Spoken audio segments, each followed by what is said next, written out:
En France avec Jean Bodin, les 6 livres de la République, où il y a déjà ce débat, la souveraineté des peuples a décidé de où va aller l'argent. Et c'est plutôt l'opposition entre un système impérialiste qui considère l'homme comme un animal et la question d'un système républicain qui considère l'homme comme créateur et capable de s'autodévelopper. Et une des références fondamentales, et c'est là où je pense que l'approche monétariste est totalement erronée d'un point de vue d'une solution, c'est que si vous regardez la Première République et la Révolution américaine, tout le sujet, c'est la question de la souveraineté monétaire. À l'époque, il est interdit dans toutes les colonies de l'Empire britannique de fabriquer sur place. Toutes les colonies sont des exportateurs de matières premières. De l'Inde, même les États-Unis avec le coton. Les États-Unis exportaient du coton comme aujourd'hui l'Afrique exporte du coton en Afrique. C'était interdit de faire des manufactures. Et la référence que je voudrais vous conseiller, parce que je pense que c'est une de celles qui m'a éveillé à l'économie physique, qui est justement l'école opposée à l'économie monétaire, c'est Alexander Hamilton, qui a été le premier secrétaire au Trésor, qui a développé le concept de crédit productif et qui a écrit un texte magnifique sur les manufactures, qui était interdite à l'époque par l'Empire anglais.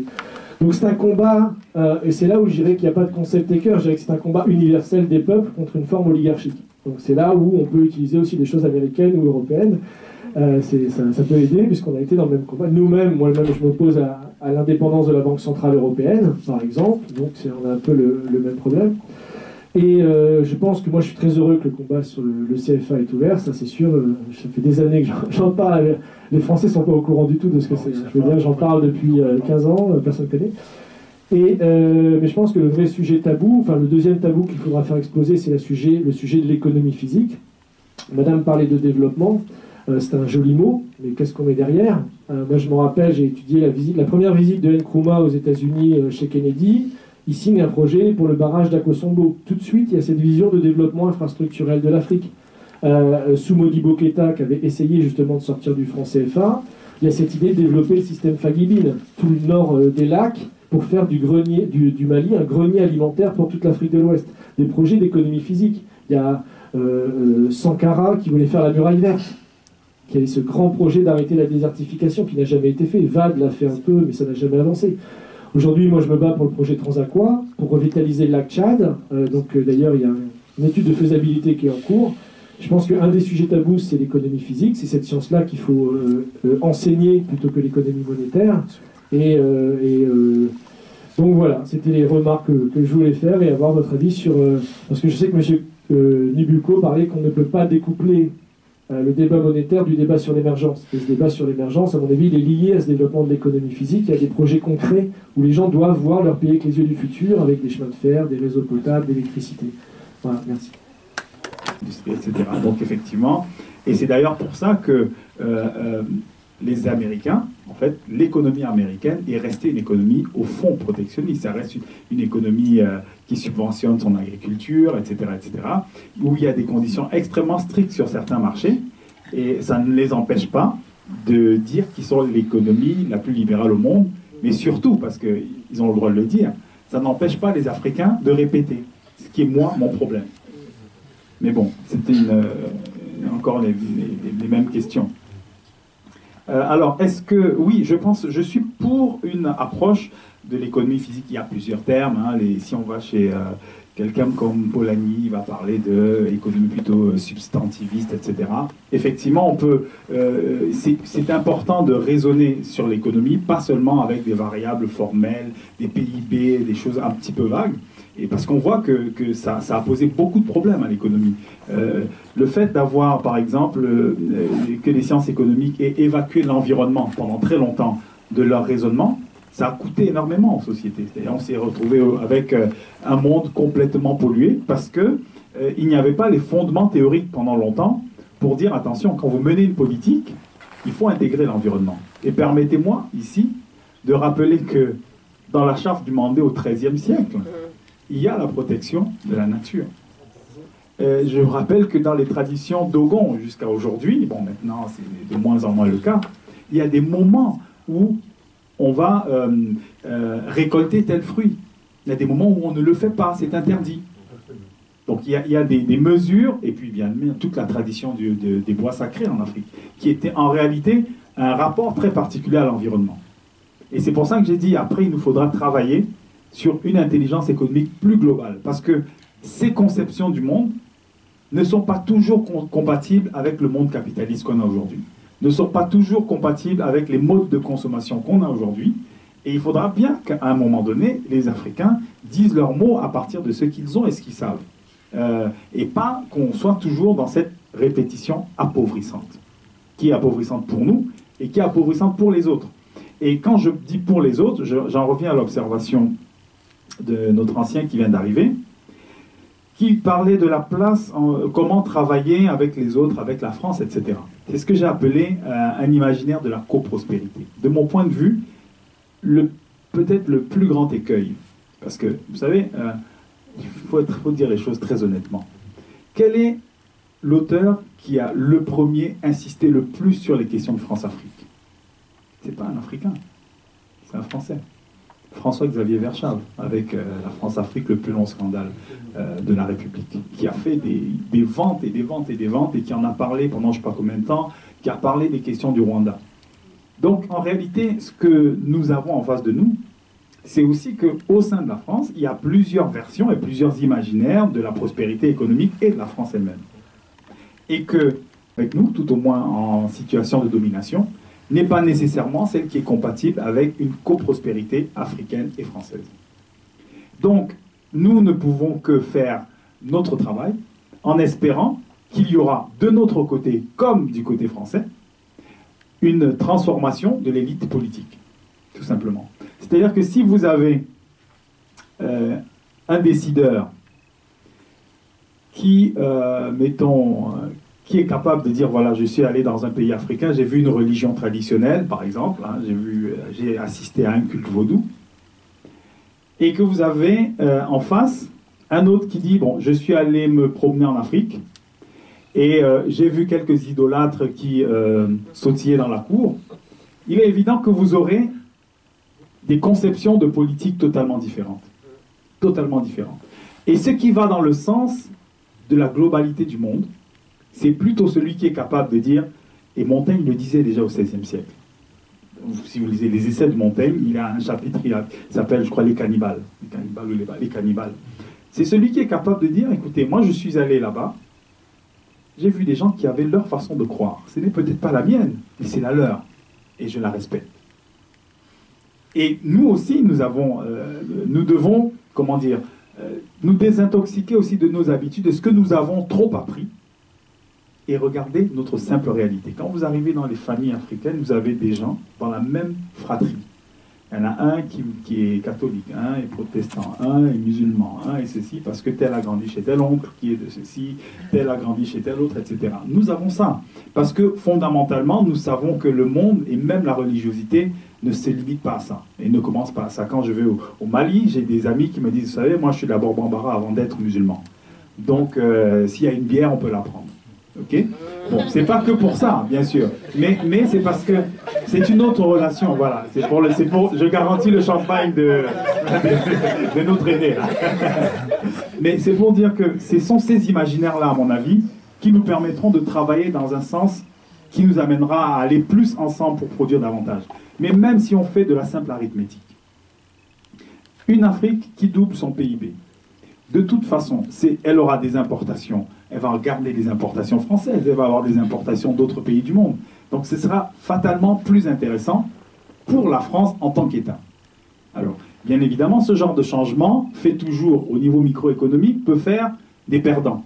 C'est-à-dire que quand vous avez un gain pour tout le monde, ça peut être un gain pour tout le monde, mais une personne individuellement ou quelques groupes perdent. Ce qui est gênant, c'est quand les groupes qui perdent sont les groupes au pouvoir ou les groupes dominants. Parce que là, ils vont bloquer le changement. Vous voyez? Donc, il y a un travail à faire pour montrer qu'il y a une coprospérité possible.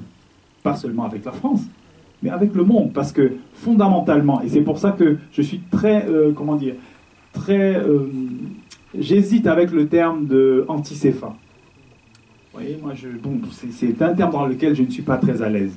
Pour une raison très simple. Parce que je réduis mon existence, je réduis mon imaginaire à quelque chose d'être contre une monnaie, qui elle-même, normalement dans l'histoire africaine, si je reprends les termes de Kizerbo, est un épisode. D'accord? On a une histoire beaucoup plus longue et on a de l'avenir. Donc, on ne doit pas penser réduction. On doit penser notre prospérité. Et notre prospérité, elle est entre autres monétaire. Et en étant monétaire, ce n'est pas juste le CFA qui... Le CFA fait partie. Donc, on doit le laisser derrière nous. Pour moi, il est déjà derrière nous. On a une forme qui continue d'exister comme un fantôme, malheureusement qui a des effets réels, mais à partir de 1960, de mon point de vue, il n'y a plus de CFA. Et à partir de l'euro, il y a encore moins le CFA. Mais là encore, quels sont les imaginaires qu'on mobilise? Ceux qui disent qu'ils sont des panafricains, les panafricanistes, ceux qui disent qu'ils sont anti-CFA. Ils vous disent non, je vais enlever CFA. Bon, notre aîné parlait de francs tout à l'heure. Bon. Et ils disent, je vais mettre autre chose. Je vais mettre 3 lettres. Et puis ils donnent un nom aux 3 lettres. Là, qui dit, oh, afro. Je crois qu'on a un aîné qui dit des bonnes choses, qui dit MUA aussi. Donc en gros, on risque de tourner en rond. En quoi un sigle porte-t-il les aspirations africaines?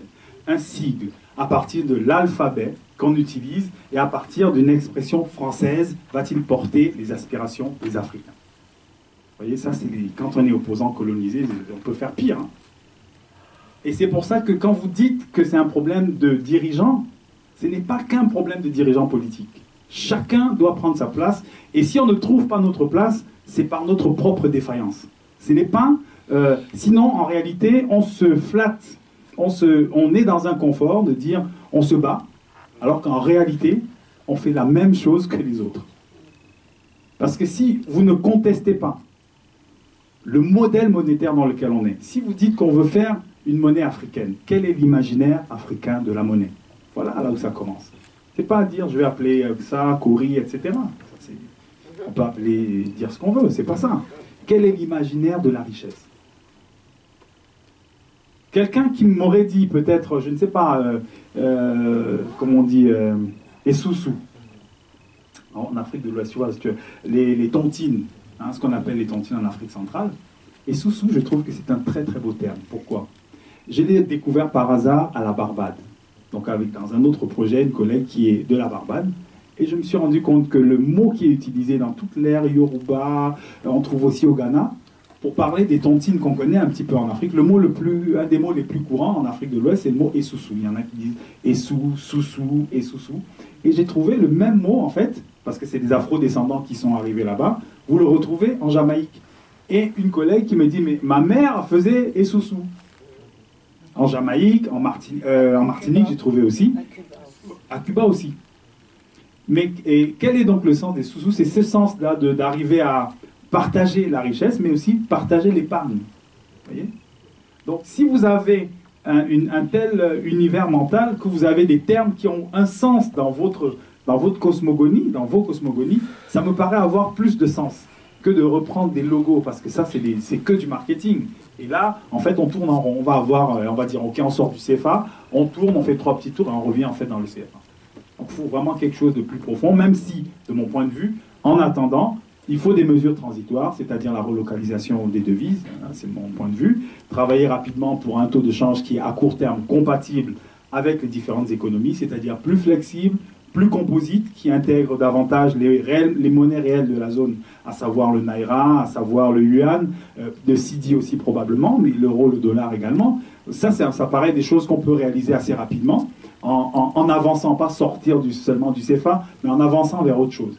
Et l'étape d'après, c'est donc travailler évidemment en même temps pour concevoir, dans le cadre du plan de l'Union européenne, une monnaie qui soit à la fois panafricaine, qui soit une monnaie solidaire, donc solidarisation des fonds, une monnaie qui soit transformationnelle, c'est-à-dire qu'on ait des variables à l'intérieur de la gestion de la monnaie qui ne renvoient pas simplement à un équilibre macroéconomique, mais qui renvoient à la transformation, au gain de valeur ajoutée. Là, si on a cette intelligence-là, on aura fait un pas en avant. Est-ce que la solidarité économique ou monétaire se suffirait à elle-même ou à elle seule? Bien évidemment que ce sont des questions qui sont toutes liées. Dans le mode de fonctionnement même du CFA, vous voyez la question démocratique tout de suite. Donc on ne peut pas l'oublier. On a un avantage énorme aujourd'hui sur les questions du CFA, c'est qu'il y a un mouvement social CFA. Et justement, j'espère que là, les journalistes vont faire le travail qui, à mon avis, devrait être fait. C'est un mouvement qui n'a absolument rien à voir avec Kémy Séba. Rien à voir. Il y a des gens qui ont brûlé des francs CFA avant lui. Il y en a même qui l'ont fait publiquement avant lui. Donc je suis très surpris qu'on découvre comme ça des panafricains et puis qui est pas de, on regarde pas bon les uns ceux qui se disent aujourd'hui panafricains etc. Bon, regardez un peu, ils étaient quoi hier, ils ont fait quoi avant-hier et puis bon après venez nous poser des questions. Mais moi qu'est-ce que j'ai à dire avec ça? Il faut aussi qu'on soit sérieux avec nous-mêmes. Il faut qu'on soit sérieux. Donc de mon point de vue, c'est par contre d'un point de vue tactique. Ce qui est important, c'est que la question du franc CFA est aujourd'hui extrêmement... elle mobilise, et à juste titre. Donc, en réalité, c'est une porte d'entrée vers un ensemble de questions. Donc, même si on n'a pas directement accès aux autres questions, si vous arrivez à rendre un peu plus transparentes les institutions monétaires actuelles, vous aurez fait un pas énorme dans la démocratisation de l'ensemble de ces pays. Donc ce sont des structures qui ont des effets en fait partout, elles ont des succursales partout, il y a une certaine circulation aussi de leurs élites, c'est-à-dire qui deviennent, elles accèdent à tous les postes. Donc les efforts qu'on arrivera à faire à cet espace monétaire institutionnellement vont avoir des effets externes sur le reste de la société, d'autant plus qu'il y a déjà une pédagogie qui est en train de prendre et qu'il y a une vraie demande sociale. Donc se dire on va commencer par une entrée qui aujourd'hui est plus difficile et vers laquelle on a moins de gens prêts à avancer, c'est peut-être tactiquement pas forcément juste. Mais commencer par là nous ouvre en fait toutes les voies, puisque la monnaie en fait c'est tout. C'est l'existence au quotidien, c'est les signes monétaires. Hein. On peut tout simplement dire, voilà, maintenant, pourquoi on aurait telle effigie et pas telle autre? Pourquoi on a telle personne et peut-être pas Sankara, peut-être Nkrumah, peut-être Oumniobé, etc. Et c'est rien que ça, déjà, vous mettez une société en mouvement. C'est pour ça que je pense que c'est une bonne entrée, même si, évidemment, toutes les autres sont largement valables. Kako prend la suite. Il faut que je m'assure qu'il y a les questions les plus difficiles. Oui. Ouais. La place. Alors, juste pour dire oui, Kako enchaîne. Je voudrais nuancer une chose, effectivement, et c'est bien que je termine avec ça. C'est que, d'une part, on n'a jamais dit qu'il n'y avait que la monnaie dans l'économie, et que la monnaie ferait tout, que tous les changements monétaires allaient changer toute la face du monde. Moi, j'insiste beaucoup sur l'intelligence économique, j'insiste beaucoup sur la formation, j'insiste beaucoup sur la transparence, etc. Si on n'arrive pas à être présent sur ces domaines-là, on aura fait un pas, peut-être qu'on pourra le consolider, mais il ne sera pas solide longtemps. Si on ne forme pas des gens qui sont capables de produire, d'imaginer les productions d'aujourd'hui, de demain et d'après-demain, d'imaginer comment on va faire reculer le désert, d'imaginer quel type de métier il y aura dans 20, 30, 40 ans, qui ne sont pas les mêmes qu'aujourd'hui. Si on n'est pas sur ces questions-là, on va tourner en rond, et puis on aura peut-être nos descendants qui diront, sur une carte postale, feu l'Afrique, ou bien qui diront à leurs enfants, vous savez, vos ancêtres, ils venaient de là. Donc c'est de ça qu'il est question.